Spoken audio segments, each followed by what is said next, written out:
Makeup has coloured and enhanced our features for thousands of years. But is modern science taking the chemistry too far?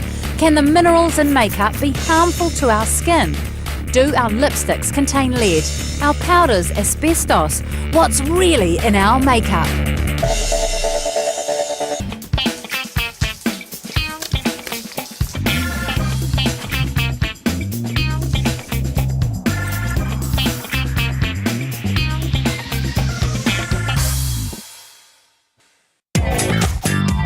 Makeup is a multi-billion-dollar industry, a highly competitive market where brands vie for our attention and our money. My investigation into what's really in our makeup begins with looking at what those companies are actually selling and how they're selling it to us. When it comes to advertising, can we really believe what we see, or does a picture really need 1,000 words? If we look in the big advertising claim, up to 14 times more volume with a tiny little asterisk.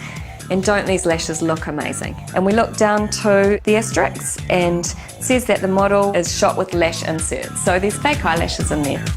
The key to detecting a fake is reading the fine print. These amazing eyelashes. Nothing about lash inserts, but if we go down to this fine print, it says dramatisation. So reading between the lines, that probably means photo editing. And then there's the written claims. The first volumizing lip gloss. That sounds fantastic and hey, I must try this product. But then if you look at the fine print, it's actually from L'Oreal Paris. So it's their first volumizing lip gloss, not the first volumizing lip gloss on the market. It's all about getting us, the consumers, hooked in. But every now and then someone gets caught out. In the UK, L'Oreal were taken to task over an ad featuring Penelope Cruz's magnificent lashes. Penelope Cruz was wearing lash inserts and this wasn't disclosed, and the regulator over there said, hey, this isn't good enough, pull the ad or put the disclaimer on, but at the end of the day the damage is done because the product's already been advertised for quite a long time. Here in New Zealand, we have the Fair Trading Act and advertising standards to protect us against misleading advertising. The law is quite specific that if you make a claim, you must be able to prove that claim.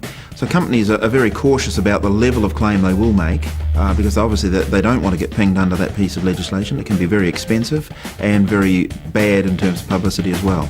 The agencies responsible for enforcing the legislation are the Commerce Commission and the Advertising Standards Authority. But in most cases, they only act after receiving a complaint, usually from a member of the public. So it's up to us to use our brain as well as our eyes when looking at ads for makeup.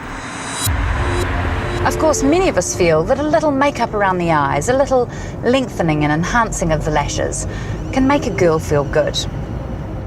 But what risks am I taking when I put ingredients like these so close to my eyes? To find out, I'm meeting with Professor Charles McGee, head of the National Eye Centre at Auckland University. Your lashes are all very healthy. It shows you're leading a good, clean life. Yay! For a good, clean life. Yeah. But just like the rest of our body, even when we're healthy, our lashes can harbour bacteria. Every time you use mascara, you take some of those bacteria from your eyelashes and put them back in the mascara tube. The problem is magnified when lots of people use the same mascara, which can happen at a department store cosmetics counter. One study from America showed that if you looked at makeup on a counter between Monday and Sunday, the infection rate in the makeups, there's a 100% chance it'll have bugs in it. That's amazing. Mascaras usually contain antibacterial agents which can help to keep the bug count down. But over time, the risk of bacteria growing will increase. You should probably discard your lid makeup every 3 to 6 months. I know that sounds expensive, but that's probably what you should do.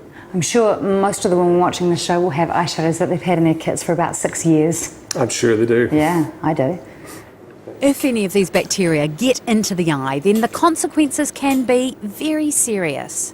If you actually scratch the surface of your eye with, say, a mascara brush, and that applicator was contaminated with bacteria, once the infection gets in, within a day or two, it could cause blindness. And it's repairable?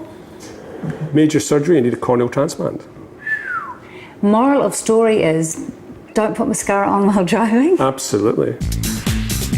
Unlike mascara, many other types of makeup are applied directly to the skin. Do they contain ingredients that could cause a bad reaction?